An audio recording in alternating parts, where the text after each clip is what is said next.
Hey, welcome back to the Woodworking Garage, and in this episode I'm going to talk about pallet busters, so stick around.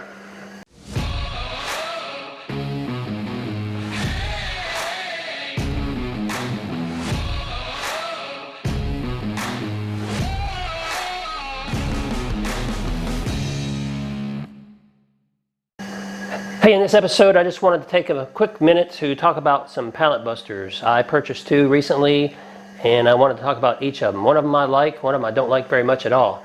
In a recent video we broke down some pallets. We used the Molmax to do that, and we showed you just how easy it is to break down pallets. So I'll put a link to that video at the end of this one so you can go and check that out.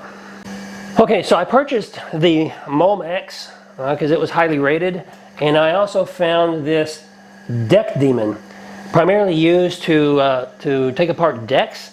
But they also advertise that it can take apart pallets, which is, that's a good thing. I mean, breaking down pallets to reuse the wood is very popular right now, and so they're trying to capitalize on that.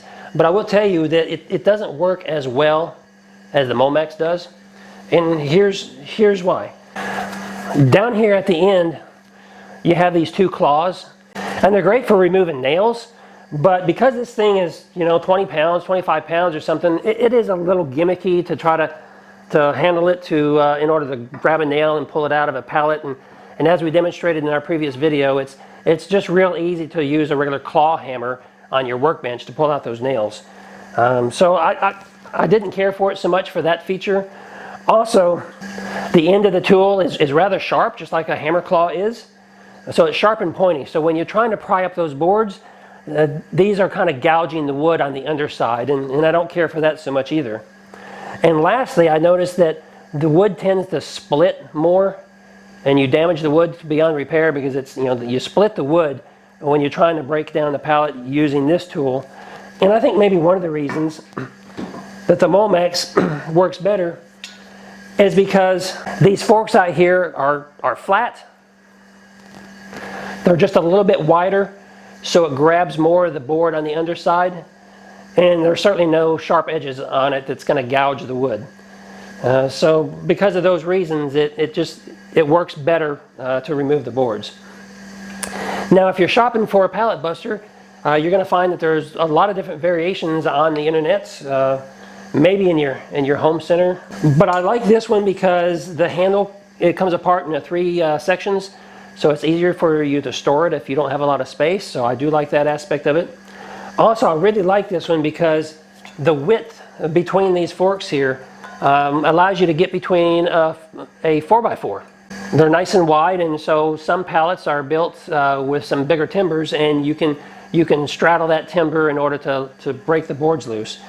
And some of the pallet busters that I looked at, there wasn't as much space in between it here. There's only like 2.5 inches or so between these tines, or these forks, and so it wouldn't be really effective on pallets that have those bigger timbers. So that's one of the features you definitely want to look for. Here's something else that I really like about the Molmax better than this deck demon, and that is when these things are sitting flat on the ground, okay, such as that, you see how much more this Molmax leans backwards, and this one is almost more of at a 90-degree angle from the forks to the handle going up. When you're getting ready to get it into your pallet and stick it down between the two slats, or between the boards, you don't have to lay this handle down so far in order to get it down in between those boards before you start prying it up, because of the angle it's in. You have to get it down at an angle about like this before you can start prying it up. Whereas with this deck demon and some of the others that I found, because it's more of a 90-degree angle, you have to get this thing down almost completely horizontal to get it down between the boards, and then start lifting from that point in order to break that board loose. And I just didn't care for that so much. So that's just one of the things you may want to look for when you're out shopping for a pallet buster, is to make sure you find one that doesn't have that 90-degree, this 90-degree turn right here.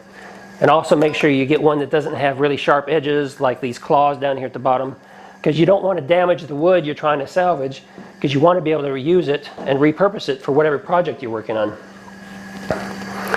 So I hope you find this quick review helpful.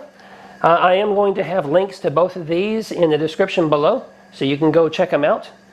And if you get value out of this video, I'd appreciate it if you give me those thumbs up. And I'm going to go ahead and pop up another video right here that you may find of interest. And if you click on that, I'll see you on the other side. Thanks for watching.